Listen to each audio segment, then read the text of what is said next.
Detik-detik wanita selamat saat terjatuh dari peron ke rel kereta. Dilansir dari kompas.com. Viral di sosial media video penumpang KRL Jabodetabek yang jatuh dari peron stasiun Manggarai. Kejadian tersebut diketahui terjadi Jumat tanggal 24 Juni tahun 2022 pukul 17.38 waktu Indonesia Barat. Dalam video tersebut terlihat KRL sedang melaju pelan di dalam stasiun. Setelah KRL berlalu terlihat seorang perempuan meringkuk di bawah peron. Petugas langsung mengevakuasi penumpang yang jatuh tersebut dan memeriksa keadaan penumpang. Unggahan tersebut hingga kini sudah dibagikan ulang atau retweet sebanyak 7.237 kali.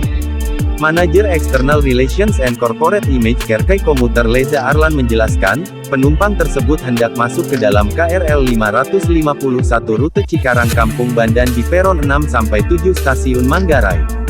Kejadian tersebut saat penumpang mau melanjutkan perjalanan dan hendak naik KRL, ujar Leza dalam keterangan tertulis, Minggu, tanggal 26 Juni tahun 2022.